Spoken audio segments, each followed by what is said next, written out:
Fracture of neck of femur. Femur के नेक का fracture to type से होता है। पहला इंट्राकैप्सुलर फ्रैक्चर, ये फ्रैक्चर फीमर के नेक का फ्रैक्चर होता है। दूसरा extra capsular fracture, intertrochanteric fracture, ये इंटरट्रोकेंट्रिक फ्रैक्चर होते हैं। Fracture of neck of the femur never unite, यानी कि फीमर के नेक का जो फ्रैक्चर होता है ये कभी भी आपस में जुड़ते नहीं हैं। लेकिन इंटरट्रोकेंट्रिक फ्रैक्चर ये यूनाइट कर जाते हैं, ये आपस में जुड़ जाते हैं। जैसा कि आप डायग्राम में देख सकते हैं, नेक ऑफ फीमर है यहाँ पे, इंटरट्रोकेंट्रिक रीजन है यहाँ पे। अब हम इसकी पैथो एनाटमी देखेंगे। पैथो एनाटमी में मोस्ट ऑफ फ्रैक्चर डिस्प्लेस्ड होते हैं, यानी कि जो इसका डिस्टल फ्रेगमेंट होता है वो एक्सटर्नली रोटेट कर जाता है और प्रोक्सिमली माइग्रेट कर जाता है। These displacement occurs intertrochanteric fracture, इन डिस्प्लेसमेंट फ्रैक्चर को हम इंटरट्रोकेंट्रिक फ्रैक्चर कहते हैं। जैसे कि आप डायग्राम में यहाँ पे देख सकते हैं, इंटीरियर पोस्टीरियर व्यू का ये डायग्राम है और यहाँ पे लैटरल व्यू का डायग्राम है। देख सकते हैं यहाँ पे डिस्टल पार्ट इसका कैसे जो है ब्रेक हो गया है। इन इंट्राकैप्सुलर फ्रैक्चर में क्या होता है, capsule of hip joint is attach to distal fragment, जो हिप जॉइंट के जो कैप्सूल होते हैं वो डिस्टल फ्रैगमेंट से अटैच होते हैं। ये जो कैप्सूल होते हैं ये क्या, इनका काम क्या होता है कि ये जो एक्सट्रीम रोटेशन होता है और डिस्टल फ्रैगमेंट के जो डिस्प्लेसमेंट होता है, डिस्टल फ्रैगमेंट का जो डिस्प्लेसमेंट होता है उसको प्रिवेंट करने में हेल्प करते हैं ये कैप्सूल।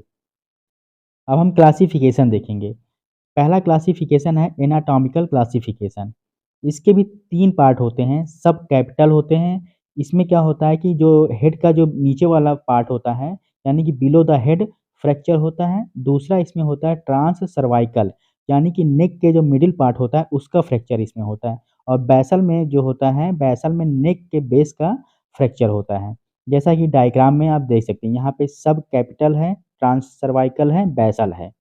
दूसरा फ्रैक्चर होता है इसमें, दूसरा इसका जो क्लासिफिकेशन है वो पाउल्स क्लासिफिकेशन होता है। इसमें क्या होता है, इसमें जो फ्रैक्चर होता है वो इंक्लाइनेशन के एंगल के आधार पर होता है। जैसे कि ये फ्रैक्चर जब होगा, कुछ फ्रैक्चर होते हैं 30 डिग्री पर होते हैं, कुछ फ्रैक्चर 50 डिग्री पर होते हैं, कुछ 70 डिग्री पर होते हैं, जैसा कि आप डायग्राम में देख सकते हैं। नेक्स्ट इसका क्लासिफिकेशन गार्डनर्स क्लासिफिकेशन है।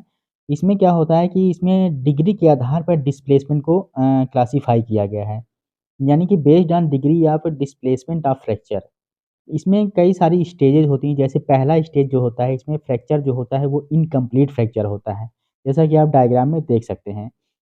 सेकंड स्टेज इसमें होती है, इसमें फ्रैक्चर तो कंप्लीट होता है लेकिन वो डिस्प्लेस नहीं होता अपनी जगह से। तीसरा फ्रैक्चर होता है, एक कंप्लीट होता है बट पार्शियली डिस्प्लेस्ड होता है। चौथा कंप्लीट होता है और फुल्ली डिस्प्लेस्ड हो जाता है। ये फोर्थ वाला स्टेज है इसका, इसमें क्या होता है, कंप्लीट और फुल्ली डिस्प्लेस्ड हो जाता है, जैसा कि आप डायग्राम में देख सकते हैं। अब हम इसकी मैकेनिज़्म देखेंगे। एल्डर पीपल में ट्रैवलिंग के दौरान ये फ्रैक्चर होता है। ऑस्टियोपोरोसिस दूसरा हो सकता है। यंग एडल्ट्स में सीवियर इंजरी की वजह से होता है। चिल्ड्रन में ये फ्रैक्चर बहुत ही अनकॉमन होते हैं, यानी कि कभी-कभार ये फ्रैक्चर देखने को मिलते हैं। डायग्नोसिस, यहाँ पे डायग्नोसिस 2 टाइप से होती है, क्लिनिकल और radiological. Clinical feature, clinical feature में पहला इसमें होता है, पेशेंट कंप्लेन करता है little pain in the groin region, यानी कि जो ग्रोइंग रीजन में होता है वहाँ पे उसको पेन होगा। दूसरा इसमें होता है जो हिप का जो पेन होता है वो नी तक रेडिएट करता है। तीसरा होता है वेट बेयरिंग में प्रॉब्लम होती है। नेक्स्ट होता है अफेक्टेड लेग जो होता है वो शॉर्टनिंग हो जाती है उसमें। नेक्स्ट इसमें एक्टिव स्ट्रेट लेग राइज में प्रॉब्लम होती है, यानी कि एसएलआर जो टेस्ट होता है वो करने में दिक्कत होती है उसे।